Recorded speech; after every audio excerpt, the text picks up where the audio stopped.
We are pleased today to welcome to ABNY the newly elected District Attorney for Manhattan, Alvin Bragg.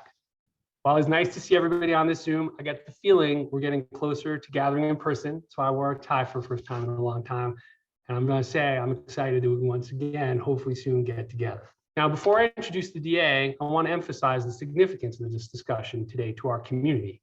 ABNY is an organization that for 50 years has worked hard to help make our great city a great place to live, work, visit, and raise a family. The combined reality of public safety and the perception of public safety is part of the bedrock that makes that mission possible. Over multiple administrations from both political parties, we've been blessed with declining crime in this city. The success has many fathers and mothers. It's measured in the lives saved and in the crimes prevented before they ever happened. But it's also measured in jobs created, new businesses open, and the 600,000 residents who call New York home, over the additional 600,000 who call New York home over the last decade. And public safety has fueled many of those gains. And at ABNY, we strongly believe and have seen in practice that public safety, compassion, and fairness are not mutually exclusive. At ABNY, we believe these priorities can be achieved together. I also think we have to be honest about where we are today. No, this is not the bad old days, and not by a long shot. But something is definitely happening in our city and many cities around the country. After a long downward trend, certain crimes are ticking up, most notably shootings and homicides, and New Yorkers are rightfully concerned. The sense of public safety is eroded not just by tragic, high-profile crimes that are on the front pages, but also of everyday experiences of our fellow New Yorkers that we have in our neighborhoods and on our streets and in our subways. With that as our backdrop, I was heartened to see President of the United States, Joe Biden, visit last week and join our mayor to put a spotlight on reducing gun violence and rebuilding a united front for public safety that brings together police and community. This visit highlighted not just the work of the NYPD, but violence interrupters and school-based organizations, true unsung heroes in the fight against crime. Alongside the new mayor and police commissioner, few roles have greater influence over public safety in our city than the Manhattan District Attorney.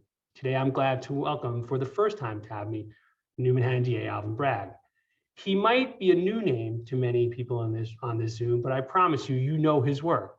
Raised in Harlem, where he's bringing up his kids today, District Attorney Bragg most recently served as Chief Deputy Attorney General here in the state of New York. He helped lead the challenge against the Trump administration's infamous citizenship question on the 2020 census, something dear to our heart at ABNY. He oversaw the AG's prosecution of Harvey Weinstein, and he has been a force for reform, particularly young people caught up in the criminal justice system. But if you don't know him, before his election, chances are you've heard of him by now. He quickly attracted a lot of attention on taking office with the release of his Day One memo. I don't think it's a secret that many of our members here at ABNY have strong opinions about this, but I also know that while people on the Zoom may not always agree at times on policies, we all share the same goal of a safer and more just city. A couple weeks ago, a longtime member of our ABNY community reached out to say the DA wanted to talk to our community and answer any questions we had. Mr. District Attorney, I want to thank you for that gesture and for your openness in reaching out. Real conversation, collaboration are a cornerstone of ABNY. I want to return that favor and that respect by making sure we offer you not just the platform, but by bringing you an informed and expert voice to moderate a discussion afterwards, which clearly ruled out me. So after the DA's remarks, Karol Mason, president of John Jay College and a powerful and visionary voice in our city, will join us to lead the Q&A. John Jay is more than an academic institution. It provides in-service training to active members of the NYPD, helping them develop skills like crisis response training. It is deeply connected to the front lines of police work and boasts alumni, including our new Mayor Eric Adams, our past Police Commissioner Jimmy O'Neill, and most significantly, ABNY CEO Melva Miller. Thank you, Karol, for being here. I'll close with this. District Attorney Bragg is 40 days into his 4-year term. Here at ABNY, we are rooting for his success and for the success of our city. So I want to thank the DA for coming to join us. I hope it's the beginning of a partnership between us to help keep our city the safest big city in America. And District Attorney, we look forward to hearing about your vision for public safety, and I'll hand the Zoom over to you. Thank you so much. I appreciate the introduction. I appreciate the invitation and the opportunity to engage with you in my own voice. And I appreciate the very warm introduction. So thanks so much. Thanks also to Melva Miller. We had a chance to chat right before the program. And thanks as always to President Mason, who's someone who I've looked up to for years, and I'm really excited to be in conversation with her today. And thanks to all of ABNY. I know the history of ABNY, and I agree with you. The data says we're not in the bad old days. I know you were born out of crisis, and even though we may not be in the bad old days, I do think we're at a moment of urgent action required by all of us. And so I think it's fitting that I be here at ABNY, whose members have helped navigate this city through so many challenges over the years, so that we can meet this moment together. So I'm humbled to serve as the 37th District Attorney of New York County. I've been a public servant for most of my career. I'm aware of the kind of public trust put into me over the years in all of those positions, but most particularly in this one now. I thought I would use this introduction, use this as an opportunity to really introduce myself, since I see some familiar faces, but there may be some who I'm meeting for the first time. In fact, I know there are some I'm meeting for the first time. You mentioned some of my stops along the way. I'm a career prosecutor. I've been a prosecutor for the past 20 plus years. Started out early in my career as a assistant attorney general in the New York State Attorney General's office. Then made my way to the Southern District of New York, where I worked as a federal prosecutor.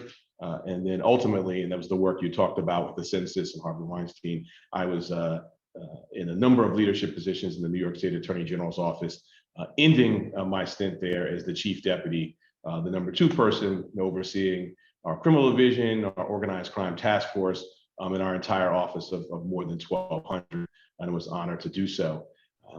Over the years, I've really done all of the types of work that are presented here in Manhattan, from street crimes, for example, prosecuting armed robbery at gunpoint of a corner store, prosecuting a man who wielded a weapon and assaulted someone over the head, resulting in significant injuries, prosecuting people who assaulted law enforcement, in all of those cases appropriately ending in significant terms of imprisonment. I've also done complex white collar matters that affect our street crimes, doing a prosecution of a person who owned a $30 million wholesale business that was using that business to launder millions and millions of dollars for the violent Sinaloa cartel, which was engaging in significant violence on our streets. And that prosecution, which followed the money and held him accountable, helped not only address the financial fraud, but also led to safer streets. And then also doing the whole range of more traditional white collar crimes, from public corruption to financial fraud. So I bring all of that professional experience to, again, I think this key moment in our city's and Manhattan's history. Also want to provide you with some personal context. So I'll go further back. I will go back to the bad old days, which for me is when my interest in public safety started. So like many of you, I'm a lifelong New Yorker, a lifelong Manhattanite particularly. And I grew up during the 80s, during the height of the crack cocaine epidemic in Harlem. And the early public safety challenges I faced are why I became a prosecutor. Before I was 21, I had a gun pointed at me 3 times arising out of public safety issues, semi-automatic weapon in my head, a knife in my neck, a homicide victim on my doorstep. And that the trauma from those experiences has stayed with me, and I carry that too to the Manhattan DA's office. And so when I think about public safety, I think about the public trust put in me so that others can avoid that type of trauma. And that's the first thing I think about when I wake up, and the last thing I think about when I go to bed. But unquestionably in this moment, the #1 priority for the office is guns. The good news as we emerge from the pandemic, and I too, like you, hope that we'll be able to meet soon and with no masks, is that before the pandemic, the city saw a really good period of declining crime and declining incarceration. So we have a roadmap to get back there.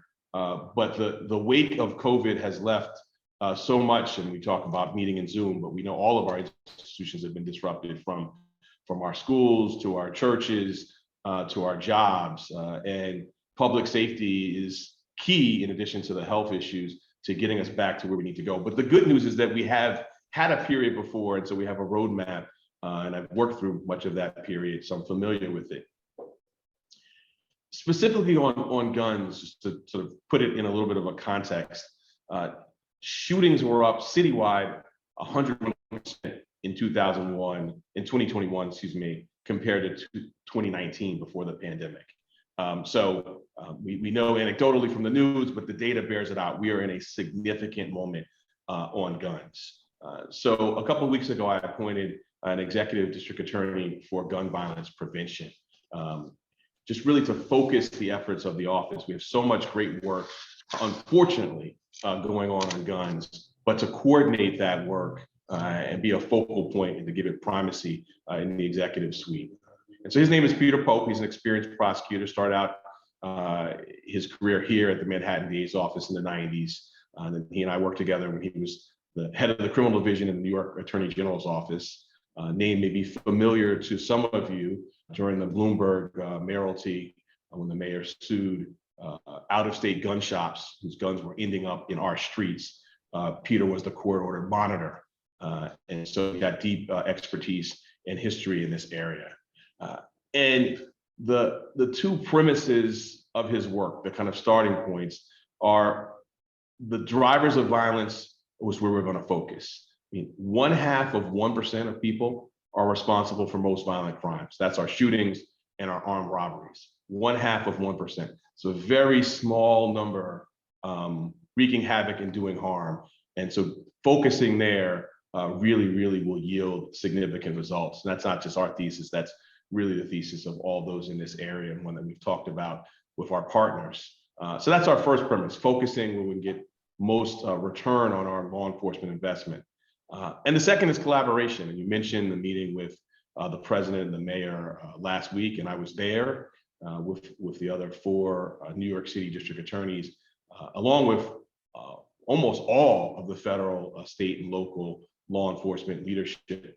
And the purpose of that meeting was to showcase for the President of the United States the collaboration that we do each and every day.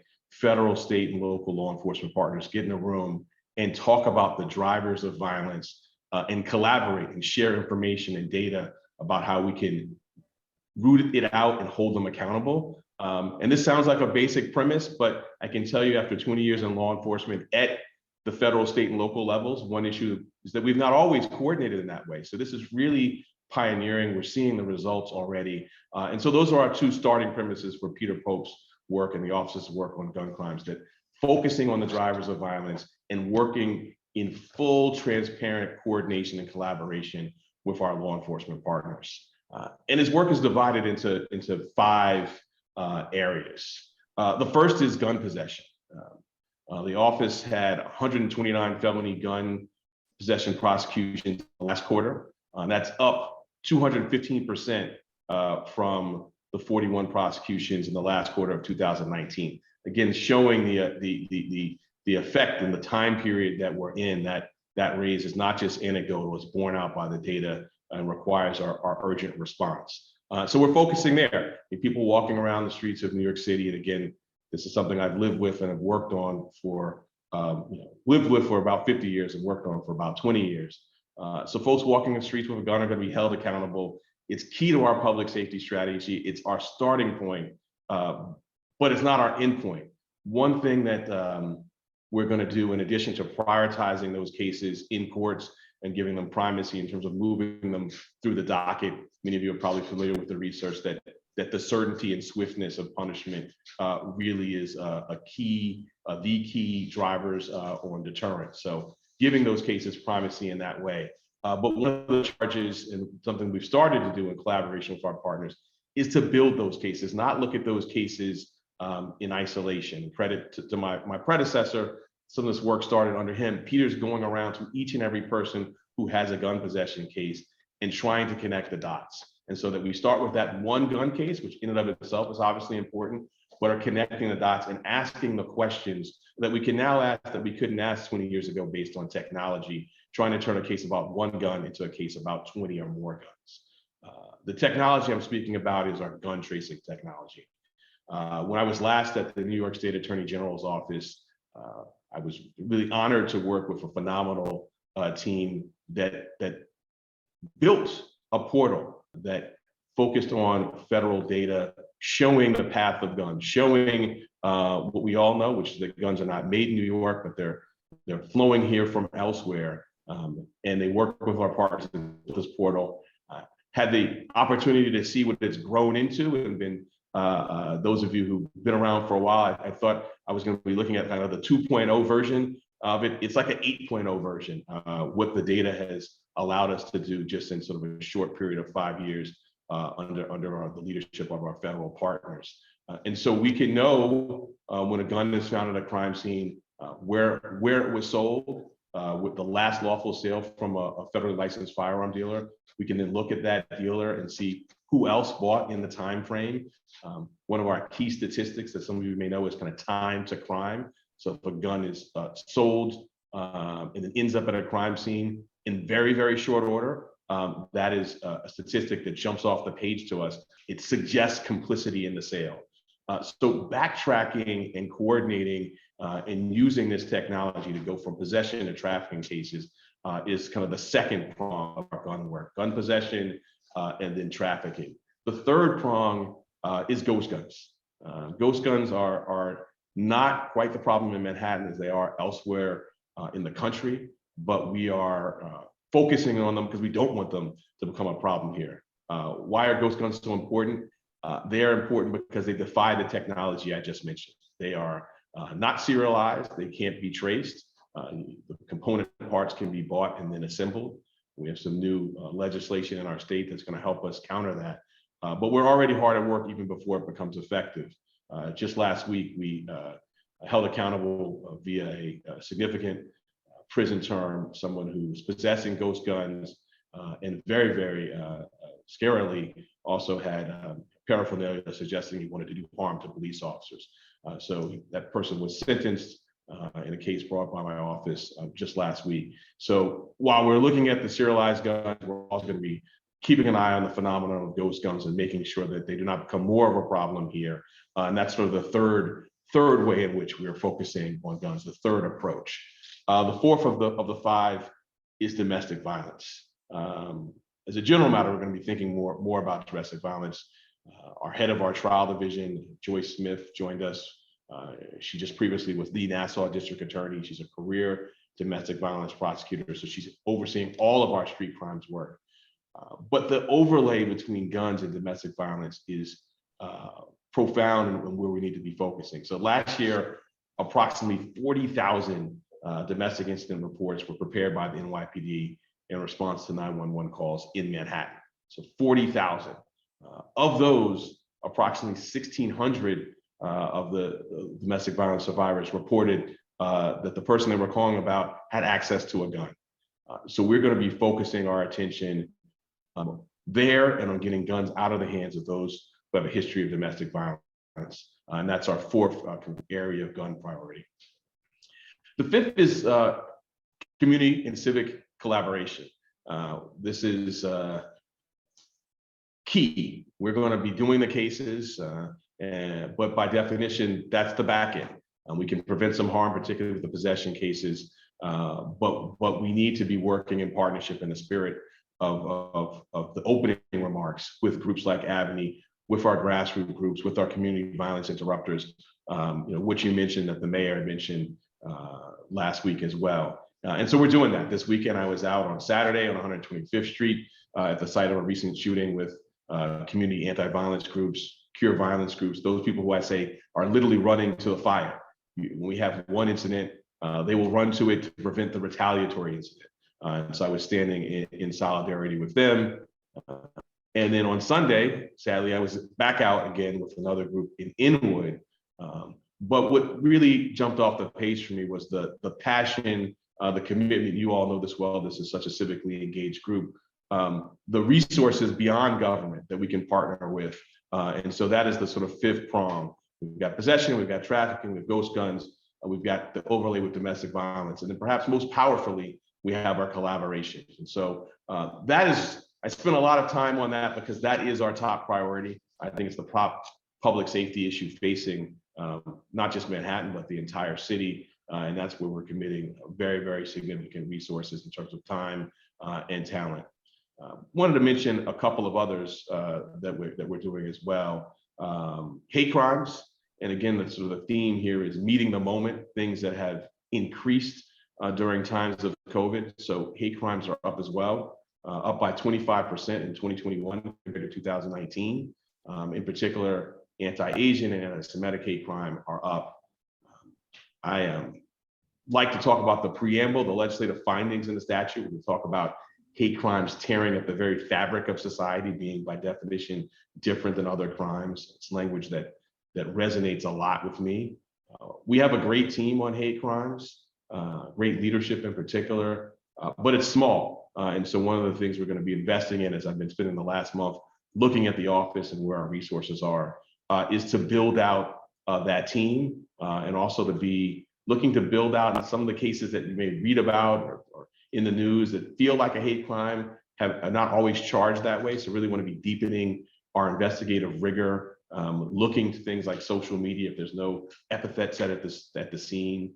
Our partners are already doing that, but giving ourselves the tools and the resources and the human talent and time to invest in what I also think is a crisis facing us.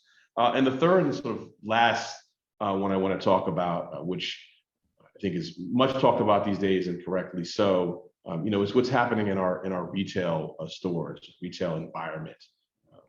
We recently formed a small business alliance with leaders in the retail space to collaborate, learn, talk about best practices, policy, and enforcement around commercial robberies and theft.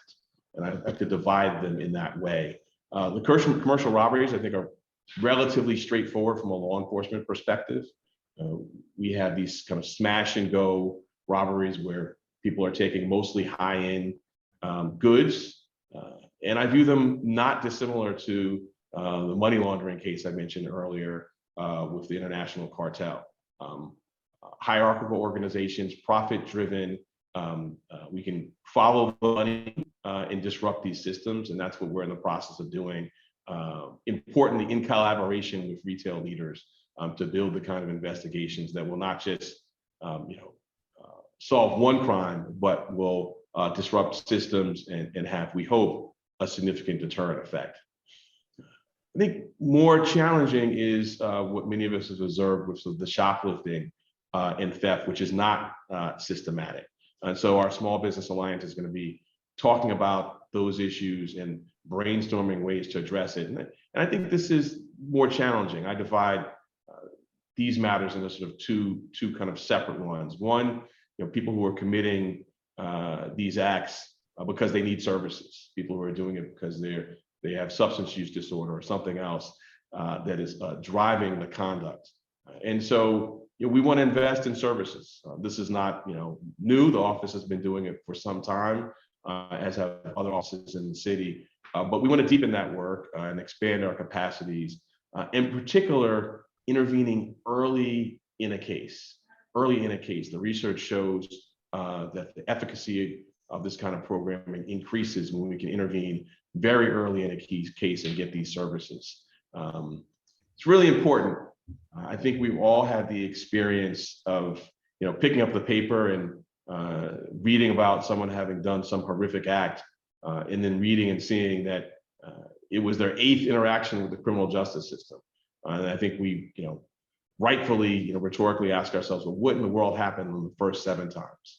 And so that's what I'm talking about. Right now, we have this, we are churning people in and out and not addressing those underlying needs on the level that we should be. So investing so we can do that, so we can avoid that 8th time. And so that's our work of our Small Business Alliance. It's ongoing. Again, sort of example of being in partnership and living and working together, which is where I think I want to end before I get to President Mason's questions, which is, I agree, we're not in the bad old days, but I don't want to go back to Harlem in the 80s, Manhattan in the 80s.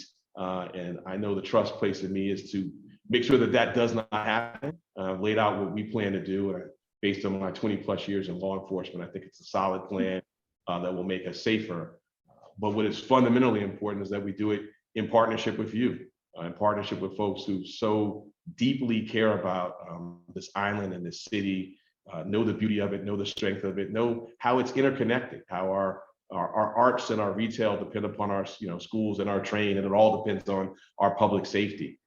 So I look forward to the conversation today with President Mason, but beyond that, to being active partners in the months and years to come, so we can deliver a fairer and safer Manhattan and city. So I thank you for the opportunity to talk, and now I await to have some dialogue with my friend, President Mason. Thank you so much, DA Bragg. Thank you for laying out some of the things that you're working on, getting to some of the core issues our membership care very deeply about. But in general, we care deeply about the city. And I'm here as a proud alum of the City University of New York, and more specifically of John Jay College, to introduce the person who will carry out today's discussion with DA Bragg, John Jay College President Karol V. Mason. John Jay College was really born, it was born in the 50s, and it was born out of a growing concern over increased complexity of police work, public safety, and really the ongoing relations between police and the community. And over the years, John Jay really has continued to attract a community of individuals who are motivated and intellectually committed to exploring justice in the many dimensions. And I think sort of this conversation gets to sort of the core of that. John Jay College is an ABNY member, and John Jay really is the place, as Stephen mentioned earlier, where law enforcement and criminal justice professionals from all across New York and the country come to pursue advanced study for careers in the public, private, and nonprofit sectors around criminal justice and law enforcement. And President Mason represents the criminal justice institution in our city.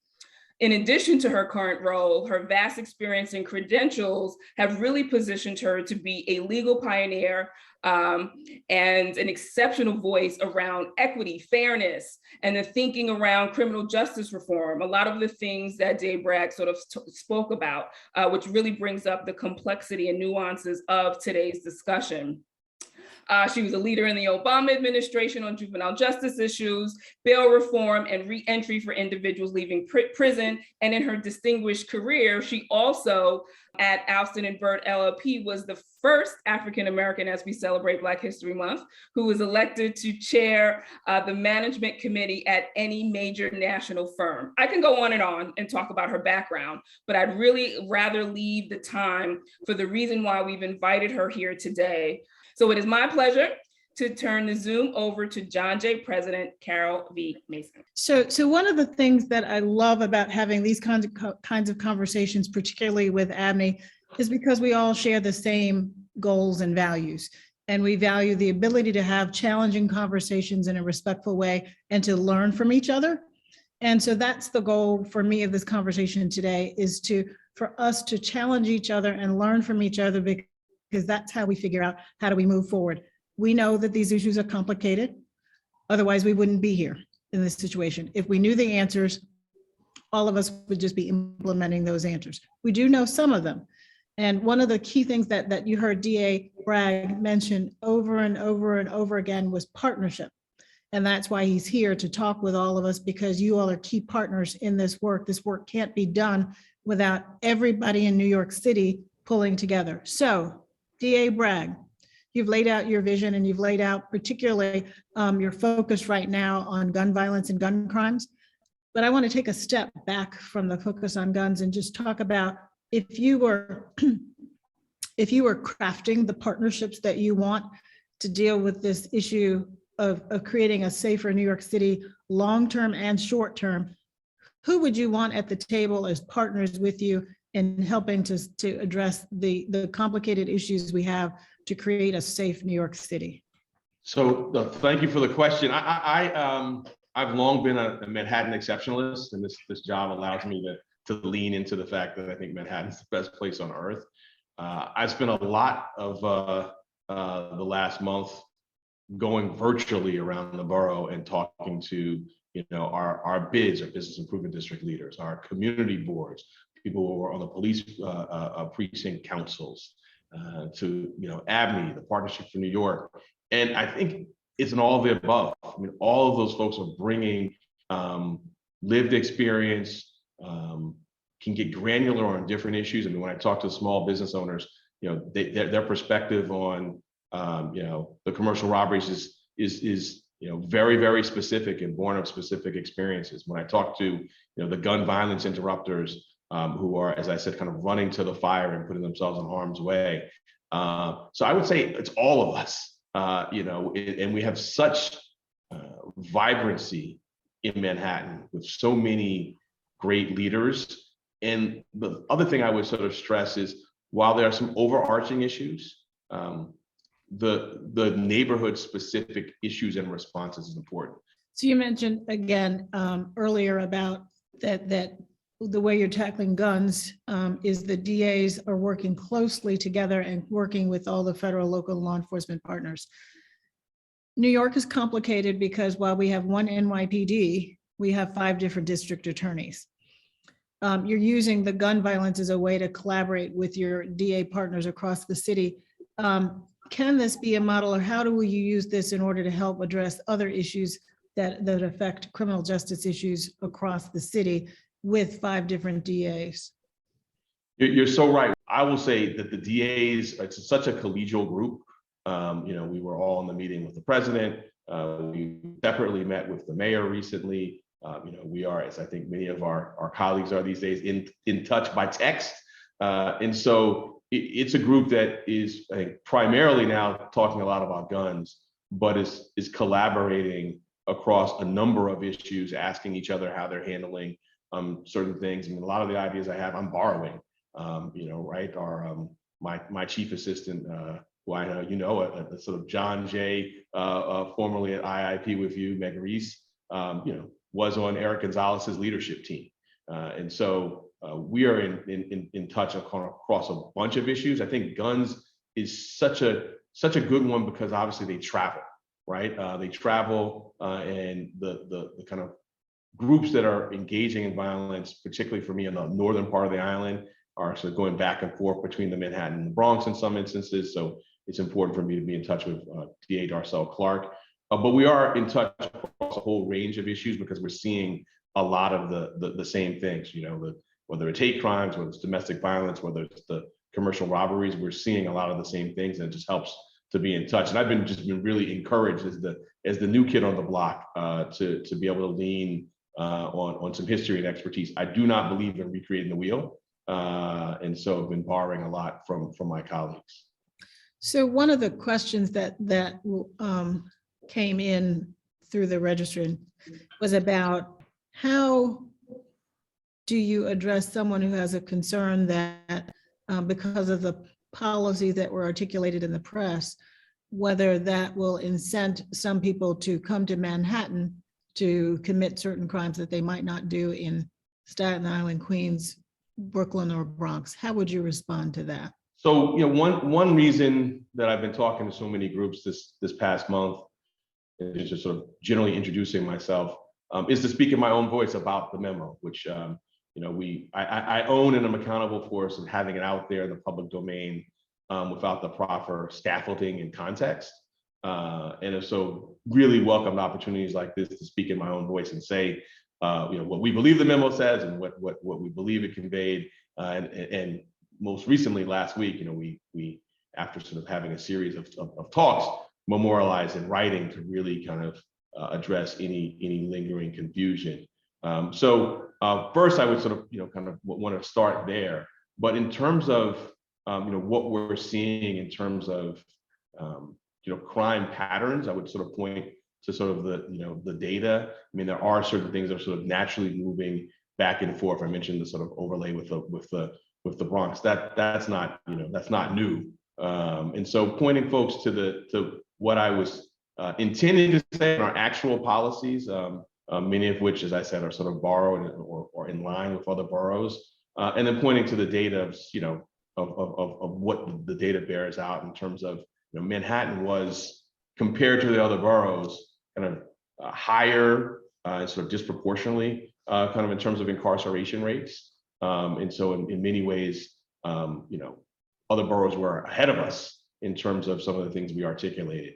So I don't think there's any kind of data born reason to sort of think of that. But importantly, I want to engage with it because it's, as you know, President Mason, it's not just the data, but it's the perception of the data. And so certainly going to be much clearer in my public communications, going forward, and want to really also give voice and ear, perhaps I should say, to those who are articulating those concerns, because while the data may say one thing, the perception of safety really is driving things. And so really sitting down and telling people what I'm doing, what I'm planning to do, I think is so important. And that's why I spent so much time in my first month doing that. I loved how you used you talked about using the things you learned in prosecuting the big trial, the Sonola gang, and using that same methodology to look at what the patterns are for the theft crimes.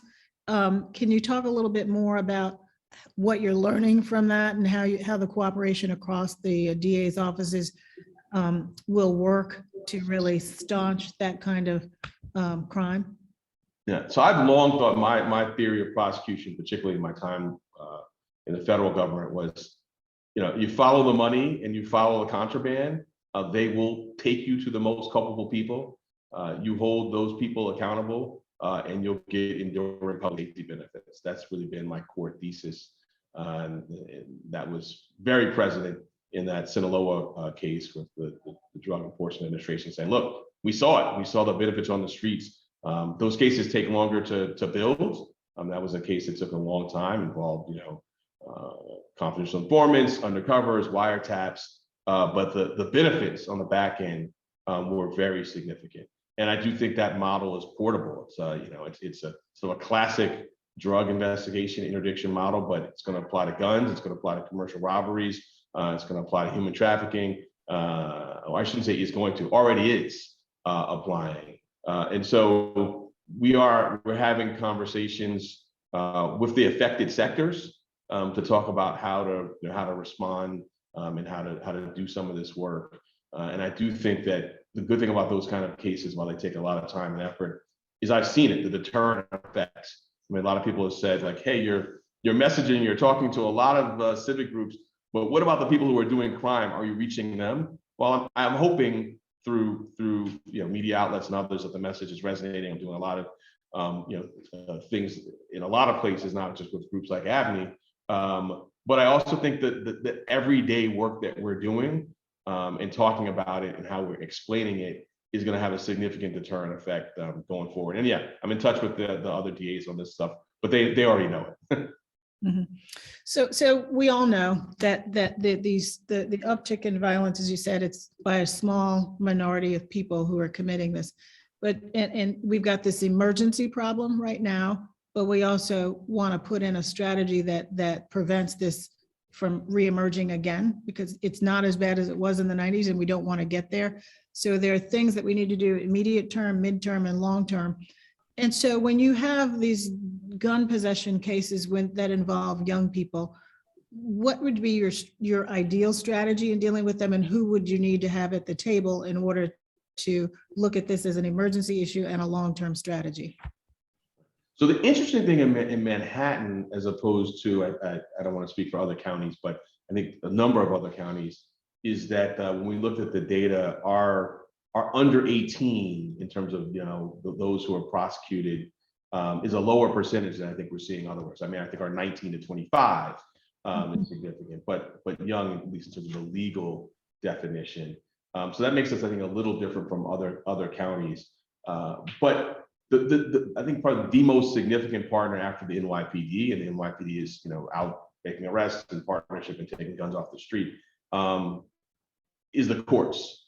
And as you know, President Mason, last year, the based upon leadership, there was some gun parts set up, and so we've got a gun part in Manhattan, and it's sort of being kind of rebooted, or sort of a 2.0 version.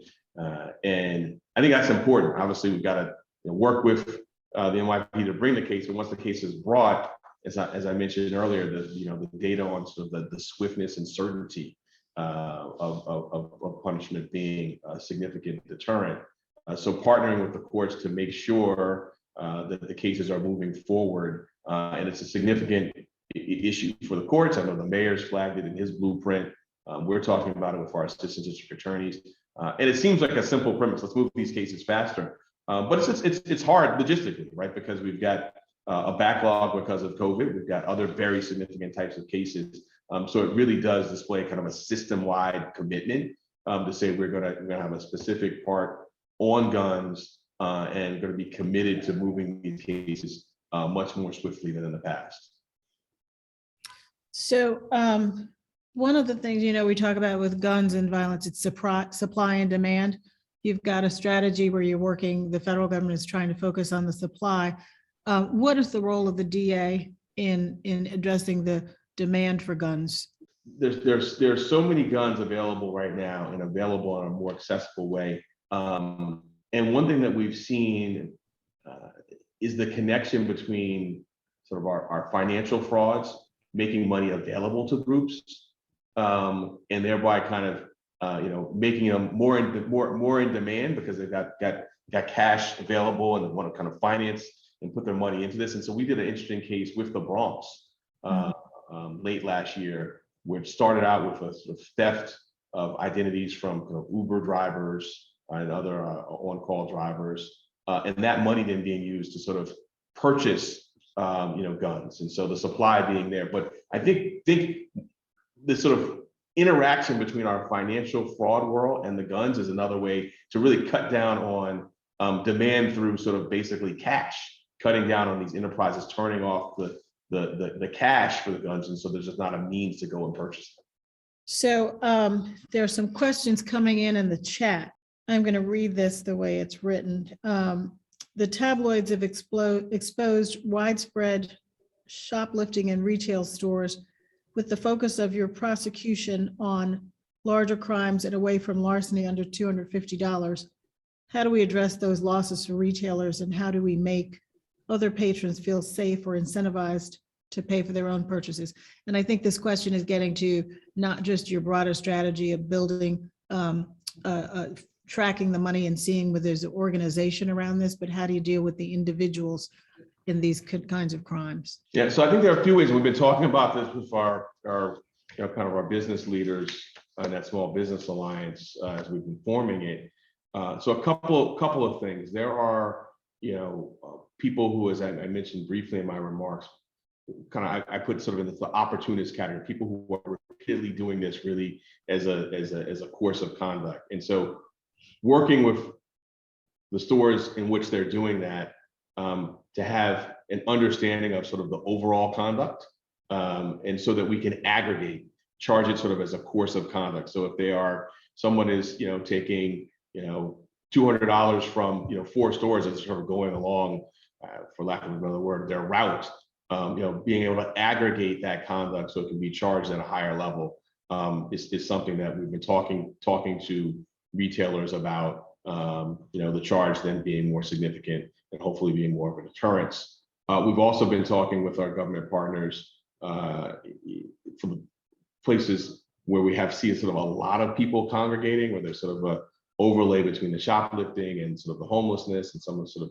of other conduct of what I sort of call kind of the flood the zone, coordinating with NYPD and the social service arms of the city to provide sort of a flooding of both types of resources and partnering with them on that. So those are the ideas that we are talking about. It shows kind of the importance of all these collaborations and discussions because there's a sharpening as we have more discussions with our police partners and with our business leaders. But those are 2 strategies that we're looking to employ more and more in the months to come.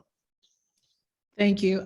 So you've been doing a lot of listening sessions, and there are questions coming in the chat about what you've learned from these listening sessions and how has that influenced what is perceived as the change in what you stated in the day 1 memo and what you're planning to do going forward.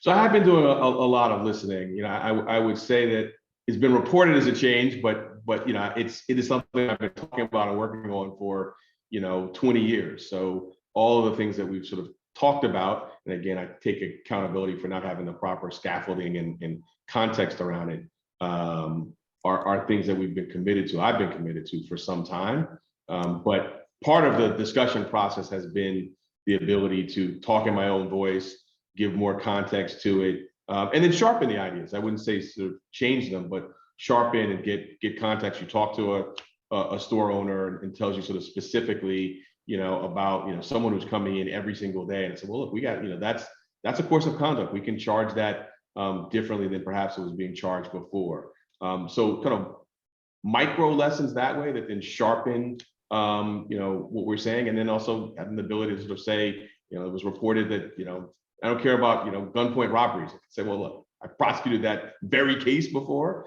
And, that's, not what the memo said in our view, but that's why we, given the confusion, put out a second writing, making, what we think is now abundantly clear. So getting that message out has been important, but also learning what I would say sort of the kind of going another level below and kind of getting the granular experiences of people, and where I would say where some of the hot spots are. We talk to some of the community boards, they can tell you, and everyone starts nodding on the Zoom, the exact corner that they want us to sort of focus on and sort of flood the zone, as I say. So then taking that back to folks in my office and to our partners in government, to collaborate and see how we can address these issues. So as a result of that, what is your future plan of how you collaborate with the NYPD in addressing some of these concerns? So we're doing it, as every day. Cases that we're working on every single day. I'm in contact with the commissioner and others in leadership, talking about specifically really the issues we've been talking about today, whether it's gun violence, the shoplifting, domestic violence, and so it's a sort of seamless collaboration that's happening on so many different levels. And right now, as we speak, I'm sure there's an assistant district attorney meeting with a police officer writing up a case. I'm sure there's an assistant district attorney, doing a direct examination of a police officer on the stand. We've got a number of trials. Our trial practice is now picked back up as we move into a different area on COVID. So it's really almost hard to break out because we are doing it every single day at almost every level of the office. Focus, I would say, most acutely, most so on the issues I've mentioned, but there are also so many others that we're doing. So I would say it's ongoing, but something that particularly with all of the new players, I'm new, a new police commissioner, new mayor, new leadership in a number of positions in the NYPD. And so just as I've been doing these sort of outward facing meetings, I've been doing the inward facing meetings, introducing myself to the partners so that we can meet, not at a crime scene, but meet in a conference room and talk about priorities. And then when we see each other later, there's more context. So that's not as public, but I'm doing a lot of that as well. So how do you balance, your predecessor commissioned a study that determined that there was a lot of racial bias in some of the kinds of crimes that were prosecuted and stopped prosecuting, for example, fare jumping. How do you balance the needs of some members of ABNY who feel as if the quality of life issues create the perception of problems with safety and some reality? So how do you balance the need for wanting to have equity and fairness, but also balance the need of wanting to have a city that people feel safe coming to? Yeah. And so I skipped one chapter of my government services when I was at the city. I worked at the city council and was responsible for their litigation in court. And I learned a whole lot about the city that's sort of beyond law enforcement. And I think about all of the things that we have at our disposal. And so often when I think of an issue, and fare evasion is one, I think about what our remedies should be. Obviously, the restriction of liberty is our most profound government power, or one of them at least. On fare evasion, and now this has been happening, I think, since 2016, there's not an arrest in the first instance, but there's still accountability, much like if you drove through an easy pass, you get the NYPD has a specific TAB, that's the administrative process, they'll issue a ticket and you will do that. So I think we've got to have accountability, and the question just is, what is the right lever to pull? Also importantly, if you have fare evasion and they give you a ticket, they search you instance of that. If you've got a gun, well, we're going to do that case. And so I think that I'm acutely aware of and just going to personally experience, you know, those racial disparities in my own, kind of, youthful, having been stopped by the NYPD, as a child, and understand really as a prosecutor the interplay, right? So, and I've said this over the years to law enforcement partners, the person you stop today is your witness next week. And I've sat in a room trying to make a very important case and had people who didn't want to cooperate because they were stopped for either something that there was no basis, like in my case, or that they perceived there to be no basis or perceived it to be something. So we have to really think about that. And I've sat in the room, on very serious cases where you're trying to get the trust of a potential witness. And so we have to think about all of that in the mix, but we also have to have accountability, right? We have to have a government response. I think the question in each of them is what should the government response be? And that's something that, we're having conversations about, something we're talking about with the NYPD. But as you mentioned, that there's an example there. So the fare evasion, that if you look back at the numbers, that started in 2016, and crime remained low. It was not that that led to some spike. And so there's an interaction, but at the moment, I'm a lot more concerned about the violence on the trains. We were starting to track, transit numbers, looking at incidents on the train. I know we have a trial going on right now, I believe that involves a train incident. And so I think that's where I think our focus needs to be, kind of, again, talking about, and just what I've heard from, kind of everyday New Yorkers, right?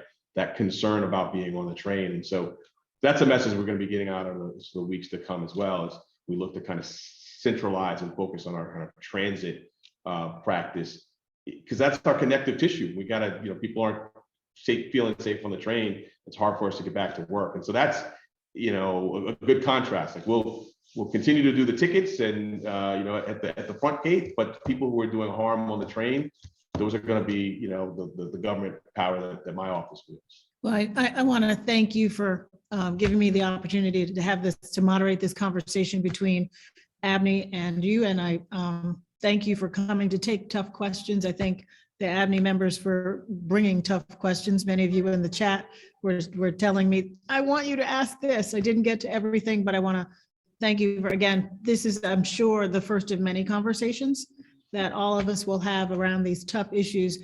And I'm going to turn it back to Stephen, but I want to say one editorial comment from my own perspective. I am worried about the narrative change because of the gun violence. And I ask you to think about, as you think about solutions, to think about the impact of the solutions 30 and 40 years from now. Because today we're dealing with the after effects of decisions that were made in the 1990s. So I want you to think, as you say, we should do X, we should do Y, we should do Z. Think about what that is going to mean in the world that your children and your grandchildren live in because of the decisions we make today. And I hope we make decisions today using data of what we saw from the 90s to influence how we do this together to create a more safer New York. And I trust ABNY to be able to be leaders in helping us have these tough conversations. So thank you, Stephen, for letting me be part of this discussion. Thank you, Karol. I'm grateful. I guess I just want, if I could finish with one final question. I understand the mouthing off as different than trying to assault an officer. I think, like, societally, we've tried to, it doesn't always work, approach a pace where ideally, like, respect is important in how you treat people. And I imagine, I'm not an officer, I imagine that, like, they're hard jobs to have and you want them to be respected. How do you do that? Like, and how do you look at that? Because, like, if I assume if you can get in the face of a police officer, start to scream at them and do one of this, and that's not talk about the origin. Let's say they have a reasonable reason to confront somebody. Like, I worry that leads to other things, but maybe that's not reasonable. But is there a way to do this that allows them to be respected and still doesn't prosecute people unnecessarily? So I'll tell you what I do and what I've been doing for the past 2 decades, and what I think I'm, pretty well situated to do. I spent a lot of time kind of being an ambassador for law enforcement in places where Others don't always go, right? You know, church basements, fish fries, talking to people who have views of the police, born of some experiences I had. And I didn't talk about it, but I was stopped at gunpoint 3 times by the NYPD growing up. And so I'm able to say, hey, look, I did that and I became a prosecutor. Let me tell you why. Let me tell you why you need to treat law enforcement with respect. I have that conversation. I probably had that conversation hundreds of times over the years. I think it's important. Again, a lot of these conversations are not ones that, it's I'm having at ABNY, but they're private conversations I'm having with youth that I engage with. I've been a Little League coach, a Sunday school teacher. I spend a lot of time with youth affected by these issues. And I'm very conscious about, talking about issues they're going through, which are real, some of which I've experienced, and saying, I understand that. But then also saying, look, let's talk about what our police officers are going through. Let's talk about the hard jobs they have. Let's talk about the respect they deserve. And so I've had that conversation countless times over the years, a lot of times privately, because I think that's some ways to reach our youth, but often also, publicly to groups, and saying that this is important. Look at a group like the Police Athletic League, look at other groups that are partnering, and really, you look at the data which shows the benefits of non-policing interactions between youth and police. So I'm a big proponent of that, and we'll continue to do it. And I think in some ways it's one of the benefits of being in this seat. I can talk and people listen, and so I'm doing that. And I would just say to President Mason's comments, which will certainly ring in my ears. It's something I think about every single day, right? When I look at the decisions made in the 90s, and how they affected me personally, and how they have affected my children, and I sit that side by side with the experience. I've talked very personally today, but I'll just end on this note. Probably the most sobering experience I have was not those 3 gunpoint stops by the NYPD, or the 3 gunpoint incidents that were traditional public safety, but what was last year.